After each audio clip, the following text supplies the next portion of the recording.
What a difference 1 week can make. Last week, we heard the Gospel of John and Jesus telling everybody, I am the bread of life, come feed on me. The only way to know the Father is to come through me. Love, charity, giving.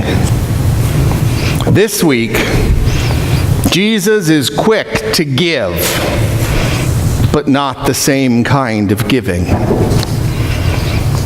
When I first read this, I thought back to what my mother used to tell me. Do not eat dinner without washing your hands first. And I thought, maybe Mom's wrong. But I want to make sure everybody understands, and this is for the acolytes and the younger children here. You still have to listen to Mom. Or anybody whose mom is still alive, you need to listen to your mother. They sometimes know what they're talking about. But what we're really getting at here with Jesus and the Pharisees is not about hands. It's not about washing food that we get at the marketplace. It's not about cleanliness from dirt, physical dirt. What we are talking about here is spiritual uncleanliness. Something that isn't easily seen by the naked eye. It is something that is only able to be seen when you examine your heart. The Pharisees are trying to do their best to do what they were taught. They were taught that the laws are to be followed.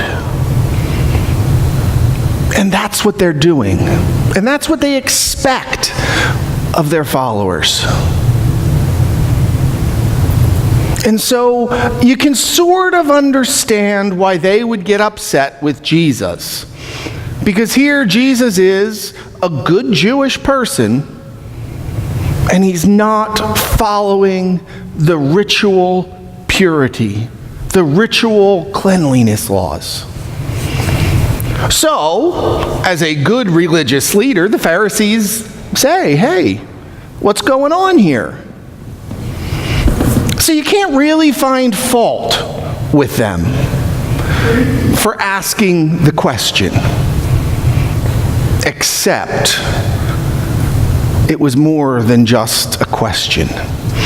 It was them wanting to discredit, to dishonor, to disprove that Jesus Christ knew what he was saying. We all can feel and understand those times in our lives where someone answers you and they know they're answering the question the way they're supposed to answer it, but in reality there's something underlying that as well. And that's what's going on. The Pharisees are trying to catch Jesus, and Jesus is not having it. Because Jesus sees the Pharisees for what's in their heart. He sees that they do one thing in public and something else in private. They cause a separation of people from God. They are quick to point out who the other is. That is the problem. The Pharisees say, you.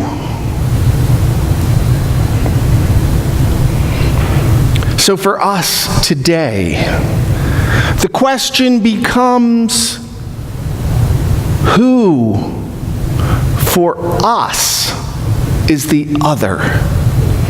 Who is that group of people, that person who you and I can judge for what they do, and yet we may do the exact same thing to somebody else? None of us are perfect. We're all human. We all make mistakes. God knows that's why we have confession every week, because we need it. We err. And it is in our heart that we see and we confess. But what are those things that separate us that we don't confess? That we don't want to change? That we don't have the power to change? For me, I really question, and I hope and I pray that this community would be a loving, open community. That if a person new to us would walk in, pushing a shopping cart, having not showered in a month, that we would welcome them in the pew next to us, not judging them for who they are. Because in reality, that person is here to do the exact same thing all of us are here to do. To worship a God. To worship the God. And yet, I wonder whether that would happen. I speak not to judge, because it happened to me. And my reaction was shameful. My reaction was, you can worship, please don't sit next to me.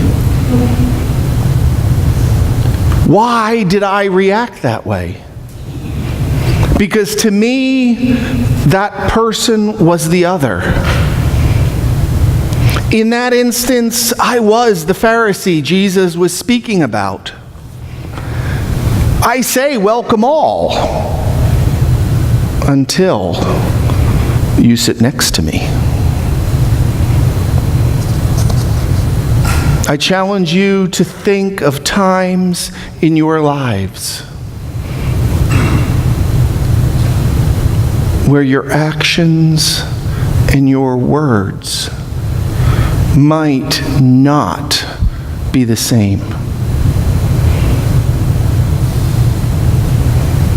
And as you think about that, and when we get to confession, ask God to forgive you. Forgive you for those times where we don't act as we should.